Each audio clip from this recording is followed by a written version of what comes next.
दोस्तों ये कहानी एक लड़की की है जो अपनी शादी पर न्यूयॉर्क जा रही थी। तभी से एक अनजान आदमी मिलता है जिसके इरादे कुछ अलग ही थे। इसी बीच ये अपनी कार खाई में कुदा देती है और 3 दिनों तक कार में फंसी रहती है। तो चलिए देखते हैं क्या ये लड़की इस आदमी से बच पाती है या नहीं। कहानी की शुरुआत में हम नैन्सी नाम की लड़की को देखते हैं जो अपनी कार से न्यूयॉर्क जा रही थी क्योंकि 2 हफ्ते बाद उसकी शादी थी। लेकिन वो शादी को लेकर ज्यादा श्योर नहीं थी। उसे तो ये भी नहीं पता था कि वो ये शादी क्यों कर रही है। आगे जाकर नैन्सी एक जगह पर रुकती है और अपनी सिस्टर एला से वीडियो कॉल पर बात करने लगती है। एला उसे बताती है कि अभी तक उसने प्लेन के टिकट नहीं खरीदे हैं क्योंकि वो श्योर होना चाहती थी कि नैन्सी सच में अपने होने वाले हस्बैंड से प्यार करती है या नहीं और क्या वो इस फैसले से खुश है। तभी नैन्सी उसे दिखाने के लिए बोलती है हाँ मैं खुश हूँ। ये कहकर वो कॉल को काट देती है और अब वो मेन रोड को छोड़कर एक लंबा रास्ता ले लेती है। लेकिन थोड़ी दूर जाते ही उसकी गाड़ी खराब हो जाती है तो वो उसे स्टार्ट करने की बहुत कोशिश करती है लेकिन कार स्टार्ट नहीं होती। वो किसी को कॉल भी नहीं कर सकती थी क्योंकि फोन में सिग्नल भी नहीं थे। तो वो रिलैक्स होकर कार में बैठ जाती है। तभी वहां पर एक आदमी आता है जिसे देखकर नैन्सी पहले तो बहुत डर जाती है लेकिन फिर उसे बताती है कि उसकी कार खराब हो गई है और ये बिल्कुल भी स्टार्ट नहीं हो रही। तो वो आदमी जिसका नाम क्रिश्चियन होता है वो उसकी हेल्प करता है लेकिन वो कुछ ज्यादा ही अच्छा था जिससे नैन्सी उसकी तरफ अट्रैक्ट हो रही थी।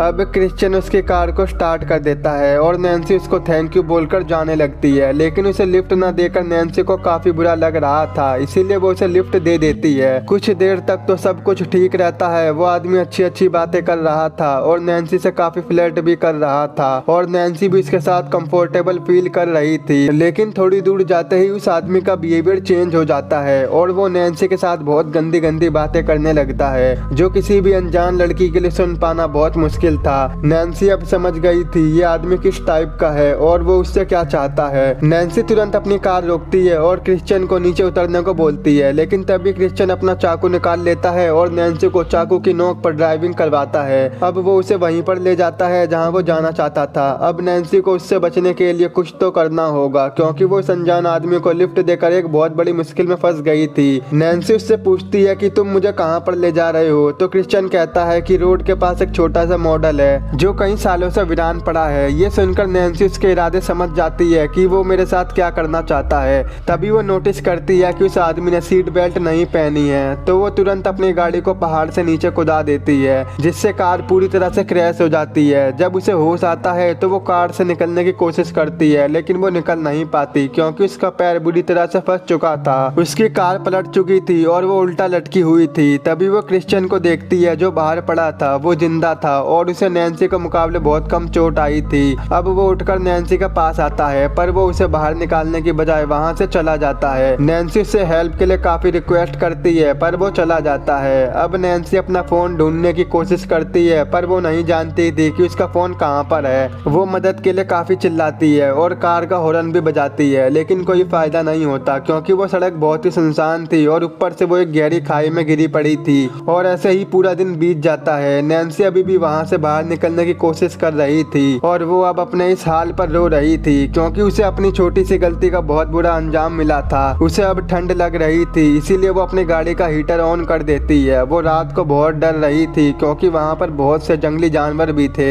एक रात तो बीत जाती है लेकिन अब उसके पास बहुत ही कम पानी बचा हुआ था और खाने के लिए उसके पास कुछ भी नहीं था। अब ये दिन भी बीत जाता है और रात भी बीत जाती है लेकिन नैन्सी अभी भी कार से बाहर नहीं निकल पाई थी और अभी तक उसकी हेल्प के लिए वहाँ पर कोई भी नहीं आया था क्योंकि कोई नहीं जानता था कि नैन्सी कहाँ पर है। तभी वहीं क्रिश्चियन आता है। वो नैन्सी को बताता है कि उसके पास में ही उसे एक कैबिन मिला है जो खाली पड़ा है लेकिन वहाँ पर कोई रहता है। शायद वो कहीं बाहर गए हैं। वो अपने लिए खाना और पानी भी लाया था। वो ये सब नैन्सी को देने की बजाय खुद ही खाने लगता है। नैन्सी कहती है कि मुझे खाना और पानी चाहिए तो क्रिश्चियन कहता है तुम्हें मेरे कुछ सवालों का जवाब देना होगा। अब वो नैन्सी से ऐसे सवाल पूछता है जिसका जवाब देना किसी भी लड़की के लिए मुश्किल था। वो नैन्सी से उस रात के बारे में पूछ रहा था जब नैन्सी ने किसी लड़की के साथ पहली रात बिताई थी। आगे वो उससे सवाल करता है जिसका जवाब ना चाहते हुए भी नैन्सी को देना पड़ता है लेकिन आखिर में वो नैन्सी की हेल्प किए बिना वहाँ से चला जाता है और नैन्सी चिल्लाती रह जाती है। और अब रात हो गई थी पर नैन्सी अभी भी हेल्प के लिए चिल्ला रही थी। वो रात भर ठंड से मरी जा रही थी। तभी उसे अपने होने वाले हस्बैंड का लेटर मिलता है और वो पास ही में अपने लिए आग जलाती है जिससे वो ठंड से बची रहे। रात को वो नींद से जाग जाती है क्योंकि उसके ऊपर चूहे दौड़ रहे थे। वो डर के मारे एक चूहे को मार देती है। अब मरे हुए चूहे को देखकर उसे उस चूहे को खाने का ख्याल आता है और वो अपनी भूख मिटाने के लिए उस मरे हुए चूहे को पकाकर खा जाती है। उसे उस कार में से क्रिश्चियन का वॉलेट भी मिलता है जिसमें उसकी फैमिली की फोटो होती है। अगली सुबह उसकी नींद खुल जाती है क्योंकि उसका फोन बज रहा था जो उससे थोड़ा दूरी पर पड़ा हुआ था। बड़ी मुश्किल से वो फोन को तो ले लेती है पर तभी वहाँ पर क्रिश्चियन आ जाता है जिसे देखकर वो फोन को छुपा लेती है। क्रिश्चियन उसे बताता है कि केबिन में रहने वाले लोग वापस आ गए हैं और उसने उन लोगों को उन्हीं के घरों में कैद करके रखा है। वो नैन्सी से कहता है कि आज वो उसकी हेल्प करने के लिए आया है, लेकिन तभी उसे फोन के बारे में पता चल जाता है, इसलिए वो उस फोन को छीनकर उससे तोड़ देता है और अपने बैग से एक आरी निकालता है। वो उसे नैन्सी को देता है तो नैन्सी कहती है ये दरवाजे को नहीं काट पाएगी। तो क्रिश्चियन कहता है तुमने सही कहा, लेकिन तुम इससे अपना पैर काट कर बाहर निकल सकती हो।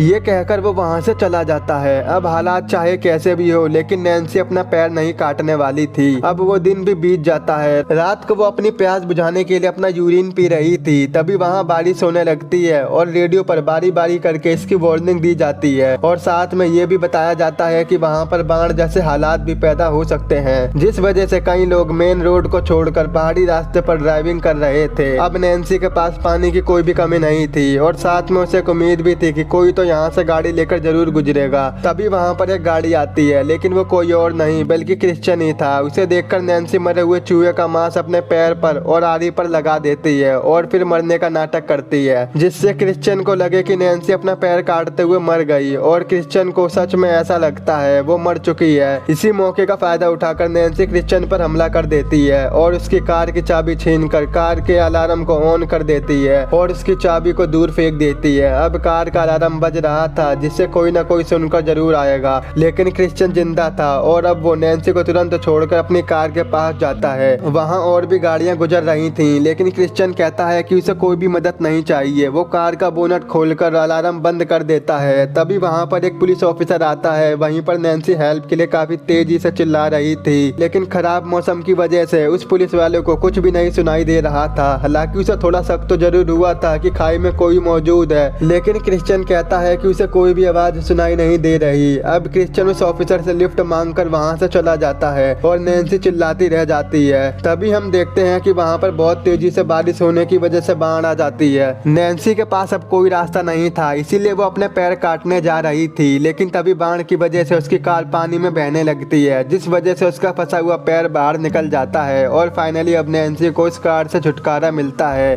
अब वो रोड की तरफ रास्ता ढूंढ रही थी, तभी उसे एक कैबिन दिखाई देता है जिसमें से किसी औरत की चिल्लाने की आवाज आ रही थी। अब वो वहाँ से चुपचाप निकल सकती थी, लेकिन वो ऐसा नहीं करती। उसे लगता है कि ये वही कैबिन है जिसका क्रिश्चियन ने जिक्र किया था और अगर ऐसा है तो उस लड़की को हेल्प की जरूरत होगी, जैसे कि कुछ देर पहले नैन्सी को थी। इसीलिए वो अब उस कैबिन की तरफ जा रही थी, लेकिन हर जगह ट्रैक लगे थे। जब वो खिड़की से देखती है तो उसे उस घर में क्रिश्चियन दिखाई देता है। उसने कैबिन के ओनर को मार दिया था और उस पुलिस वाले को भी मार दिया था और उसने उस घर की ओनर की बेटी को बांध कर रखा था। तभी नैन्सी पुलिस की गन उठा लेती है और चुपचाप कैटी के रूम में जाती है और उसे खोलने लगती है। तभी वहाँ क्रिश्चियन आ जाता है तो नैन्सी दरवाजे के पीछे छिप जाती है और मौका देखकर उसे शूट करने वाली थी, लेकिन हाथापाई में गोली मिस हो जाती है। इसी बीच कैटी उस कमरे से भाग जाती है और नैन्सी भी क्रिश्चियन को चकमा देकर भाग जाती है और दूसरे कमरे में जाकर उसका वेट करने लगती है। जब वो उसे ढूंढता हुआ उस कमरे में आता है तो वो उसे धक्का देकर नीचे गिरा देती है। वो सीधा एक ट्रैक पर गिरता है जिससे उसका पैर बुरी तरह से फंस जाता है। अब उसकी हालत भी बिल्कुल वैसी ही थी जैसे कुछ टाइम पहले नैन्सी की थी। अब नैन्सी उसके पास आती है और उसको एक चाकू देती है। वो उससे कहती है अगर तुम्हें यहाँ से बाहर निकलना है तो ये काम तुम्हें ही करना होगा, जैसा कि उसने नैन्सी से कहा था। अब उसके पास सिर्फ दो ही ऑप्शन होते हैं, या तो वो अपना पैर काट ले या फिर ऐसे ही तड़पता रहे। और यहीं पर इस मूवी का एंड हो जाता है। आई होप अगर आपको मेरा एक्सप्लेन पसंद आया हो तो हमारे चैनल को सब्सक्राइब, वीडियो को लाइक और शेयर जरूर कर देना। तो मिलते हैं आपसे ऐसी ही नेक्स्ट वीडियो में।